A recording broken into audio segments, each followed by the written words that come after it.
Ayan mga kababayan, Luzon, Visayas, and Republic of Mindanao, Province of China ni Digong, ang Davao City. Ngayon mga kababayan, gusto ko lang pong i-share sa inyo ang panibagong balita. Good news po ito para sa ating mga Pilipino.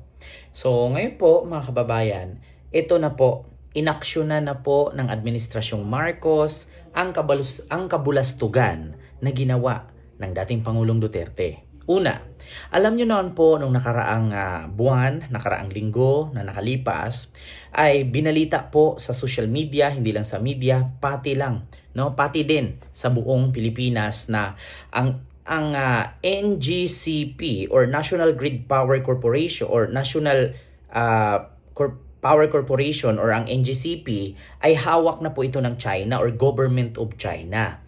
So halos 40% nito ay pagmamay-ari na ng China. So ang sabi nga dito ng mga mambabatas, ng mga congressman, mga senador na kahit anumang oras ay pwede tayong i-shut down ang kuryente Luzon, Visayas at Mindanao para pwede tayong mag-blackout. So ngayon, nung nalaman ito ni Pangulong Bongbong Marcos, ay kanya po itong binigyan ng aksyon, agarang aksyon or immediate action na kung saan yung share ng China doon ng almost 40% ay binili po yung kalahati. So hindi na po China ang may hawak ng kuryente ng Pilipinas kasi po ito po ay binili na ng presidente or ni Pangulong Bongbong Marcos na kung saan po mga kababayan ay binili po ni Pangulong Bongbong Marcos ngayon sa pamamagitan ng ibang mga businessman or Filipino businessman dito sa Pilipinas na kung saan dito po nakasaad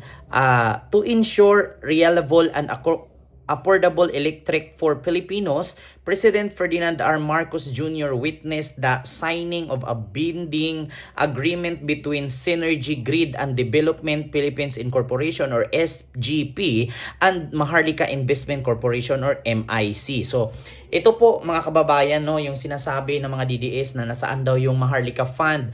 Ito na po, yung Maharlika Fund, no, binili po. Ang Maharlika Fund is a government-owned fund na kung saan binili po ng Maharlika Fund ang 20% no na pagmamay-ari ng Chinese company ang ating kuryente sa Pilipinas. So 40% po ang hawak ng China government sa kuryente ng ating Pilipinas kasi ito po'y binenta po ni Digong. So hindi naman po mabibili ito ng China kung hindi po sa pamamagitan ng mga kabulastugan ni Digong dahil sa gentleman's agreement, kemerot na yan.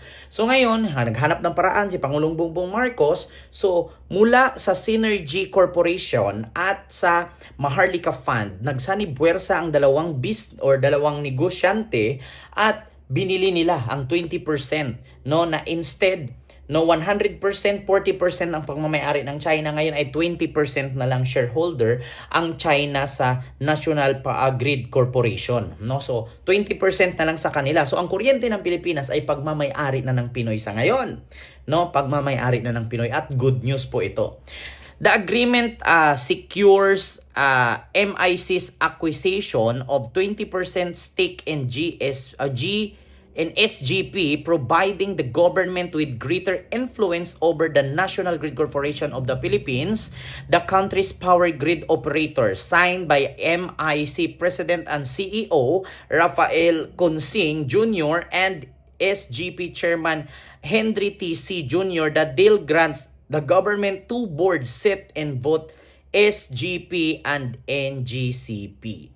So ibig sabihin po mga kababayan, kasi ayun nga, yung ginawa ni Digong no nakabulastugan na binenta niya ang kuryente ng Pilipinas sa China at pagmamay-ari na ito ng Chinese government na ura-urada nga pwedeng i-shutdown ng China, ngayon wala na pong pagmamay-ari ang China. Meron lang silang konting share.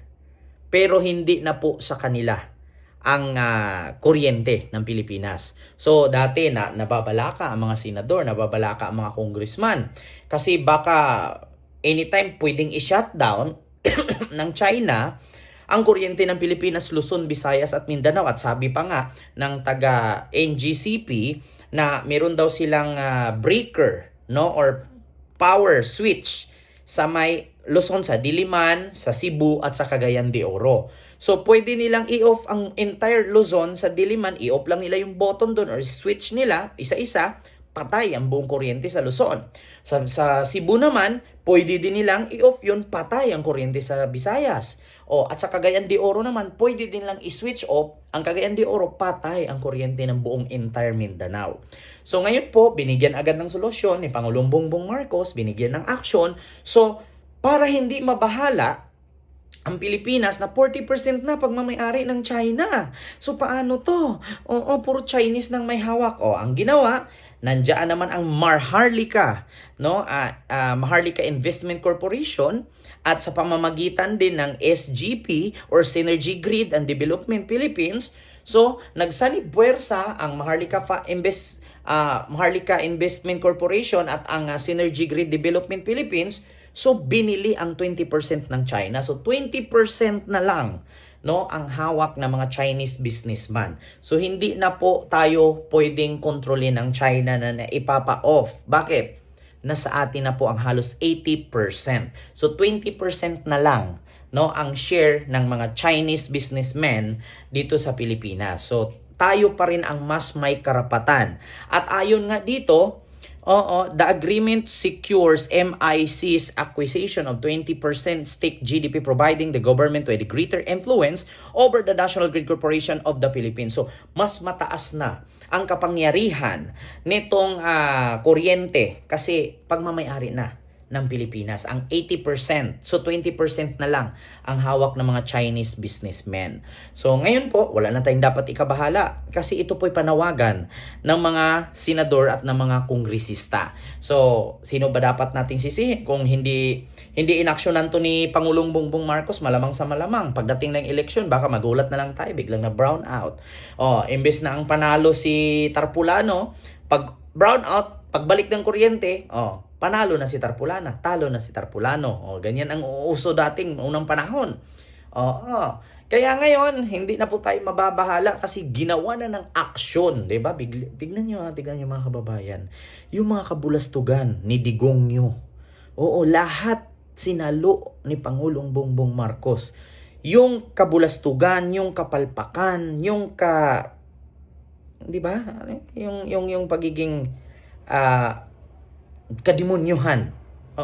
Si Pangulong Bongbong Marcos ang luminis, nagsalo, sumalo at naghirap kung paano solusyonan ang mga problemang iniwan ni Digongyo sa bansang Pilipinas nung siya pa ang presidente. Biruin nyo bininta ang kuryente sa China at kontrolado ng China ang Luzon, Visayas at Mindanao, pwedeng i-shutdown kahit anumang oras. So para hindi mangyaring i-shutdown, binili ng Government of the Philippines sa pamamagitan ng Maharlika Investment at Synergy Grid Development Philippines, no? Ang mga C, yung mga anak ni Henry C. Yung may-ari ng SM. So corporation 'yan. So binili nila yung 20% para sa 100%, 80% na ang hawak ng Philippines and 20% na lang ang hawak ng China. Kasi gano'n naman talaga ang buhay. Kung hindi tayo magpapasok ng mga investor sa Pilipinas, hindi tayo aangat. So, at least 20% lang hawak nila, 80% Philippine-owned pa rin ang kuryente ng Pilipinas. So, yun lamang po. Sinishare ko lang po. Good news po ito, mga kababayan. So, maraming salamat and see you next vlog. God first. Thank you.